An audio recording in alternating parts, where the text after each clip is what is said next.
주의 곁에 있을 때.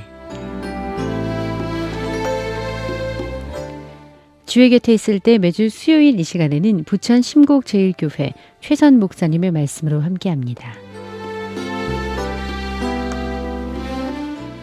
사랑하는 극동방송 애청자 여러분, 한 주간 동안 주님 안에서 평안하셨는지요?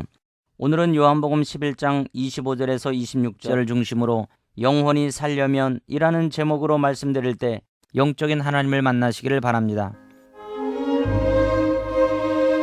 예수께서 이르시되 나는 부활이요 생명이니 나를 믿는 자는 죽어도 살겠고 무릇 살아서 나를 믿는 자는 영원히 죽지 아니하리니 이것을 내가 믿느냐. 아멘. 동서고금을 막론하고 인간의 마음속에 가장 큰 욕망이 있다면 그것은 영원히 살고 싶어하는 것입니다. 이러한 욕망이 없었더라면 고대 이집트의 피라미드가 미라는 만들어지지 않았을 것입니다. 우리나라 창덕궁 후원에도 영생을 소망하는 불로문이 있고 그 모형이 지하철 경복궁역에도 세워져 있습니다. 불로는 늙지 않는다는 의미입니다. 불로문 안에 들어가는 사람들이 늙지 않고 오래도록 살라는 축원을 담았으며 조선 임금들의 건강과 장수를 바라는 염원에서 나온 것입니다. 미국에는 현대판 미라 제작 회사가 있습니다. 솔트레이크 시티에 자리한 장의 회사 썸머는 고대 이집트 방식 그대로 시신을 미라로 만들어주고 있습니다. 이 회사에서 이런 광고를 냈습니다. 당신이 죽기 전에 미라값을 지불하고 죽으십시오. 그러면 영원히 썩지 않는 기가 막힌 미라를 만들어 드릴 것입니다. 그리고 호화로운 간을 만들어 드릴 것입니다. 금간이 될 것입니다. 그리고 보석으로 무덤을 장식하여 드릴 것입니다. 우리 돈으로 12억 원이 드는 일인데도 신청자들이 많다고 합니다. 영원히 썩지 않는 육체 미라를 만들어 준다는 것이 돈 있는 사람들에게는 매력적으로 느껴지는 것 같습니다. 미국에는 미라 회사뿐 아니라 알코오 생명 연장 재단이 있는데 이곳에서 하는 일은 냉동 인간을 만드는 일입니다. 미국 애리조나 사막 가운데 있는 알코오라는 이름의 냉동 공장에는 영하 196도로 냉동된 시신들이 다시 살아날 것을 기다리며 특수 강철통에 보관되어 있습니다. 알코오에 들어있는 시신들은 현대 의학으로는 도무지 치료가 불가능한 병을 앓다가 죽은 자들로 그들은 후세에 과학이 크게 발달했을 때 다시 살아날 것을 기대하고 들어간 것입니다.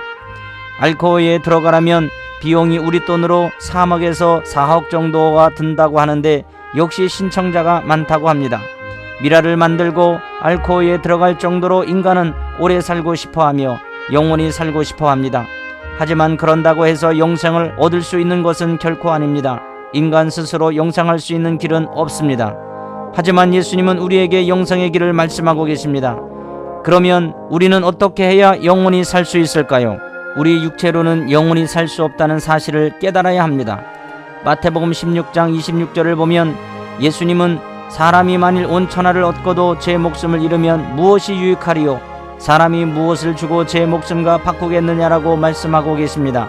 우리는 육체를 가지고 단 한 번의 인생을 삽니다. 그렇기 때문에 사람의 생명이 온 천하보다 귀한 것입니다. 중환자실에 가보면 생명의 소중함을 실감할 수 있습니다. 생명을 1시간이라도 더 연장하기 위해서 안간힘을 다하고 있습니다. 어떤 사람은 1년간의 생명 연장을 위해 서슴없이 자기가 가진 모든 것을 송두리째 포기하기도 합니다. 죽음은 반드시 오고야 맙니다. 단지 언제 오는가를 모르고 살 뿐입니다. 우리가 하루하루 산다고 말하지만 사실은 우리는 하루하루 죽어가는 것입니다. 아무리 몸부림을 치고 애를 써도 육체의 생명에는 반드시 끝이 있는 것입니다. 하나님은 우리 인간을 흙으로 빚어 만드셨습니다. 그렇기 때문에 성경은 우리 인간을 질그릇으로 비유하고 있습니다. 우리 인간은 각자 정해진 수명을 살다가 때가 되면 육신의 고향인 흙으로 돌아가야 합니다. 이것이 우리 인간의 운명입니다. 또한 우리의 육체로는 영원히 살 수 없지만 우리의 영혼과 부활의 몸은 영원히 살게 됨을 믿어야 합니다. 우리 생명은 육체의 생명이 소멸함으로 끝나는 것이 결코 아닙니다. 우리에게는 영적인 생명이 있습니다. 영적인 생명은 육체의 생명과 같이 제한이 있는 것이 아닙니다. 그렇기 때문에 영원한 생명이라고 합니다.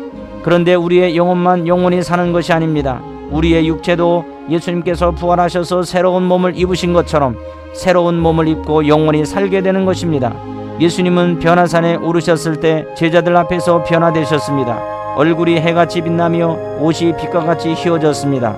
이러한 예수님의 변화는 베드로가 주는 그리스도시요 살아계신 하나님의 아들이시나이다 라고 고백한 후 예수님께서 비로소 밝히신 죽음과 부활과 재림에 대한 확고한 증명이었습니다.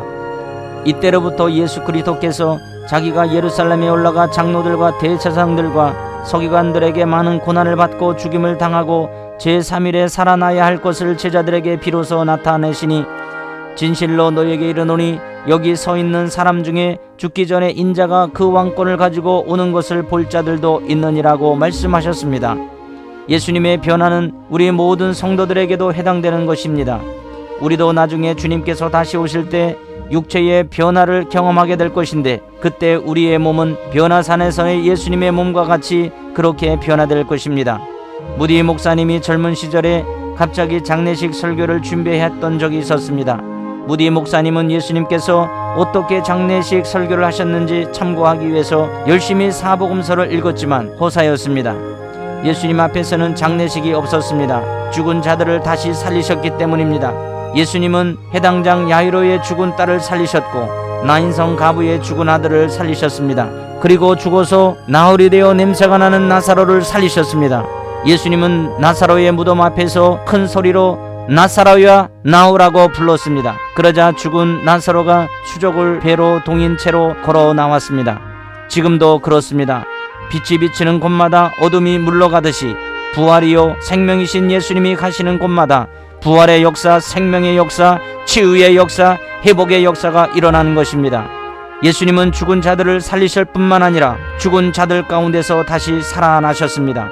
그래서 나는 부활이요 생명이라고 하신 말씀을 확증하셨습니다. 예수님께서 십자가에서 죽으시고 무덤에 들어갔을 때 대제사장들과 바리새인들은 무덤을 열지 못하도록 큰 돌로 임봉하고 경비병들로 하여금 무덤을 굳게 지키도록 했지만 장사한 지 3일 주일 새벽에 예수님의 무덤은 텅 빈 무덤이 되었습니다. 우리의 무덤도 빈 무덤이 될 것입니다. 그러면 우리가 죽을지라도 다시 살며 영원히 살기 위해서는 어떻게 해야 할까요? 오늘 본문을 보면 예수님은 나는 부활이요 생명이니 나를 믿는 자는 죽어도 살겠고 무릇 살아서 나를 믿는 자는 영원히 죽지 아니하리니 이것을 내가 믿느냐라고 말씀하고 계십니다. 사랑하는 극동방송 가족 여러분, 내가 영원히 살려면 예수님께서 부활이요 생명이신 것을 믿어야 합니다. 그러면 우리는 죽어도 살 수 있습니다. 또 우리가 사는 동안 주님께서 다시 오시면 우리는 죽지 않고 호련히 변화되어서 주님과 함께 영원히 살게 되는 축복을 받는 것입니다. 이러한 은혜가 말씀을 듣고 있는 모든 분들에게 임하시기를 주님의 이름으로 축복합니다. 그러므로 당신은 예수 그리스도 안에서 소중한 존재임을 기억하십시오. Remember, you are so precious in Jesus Christ.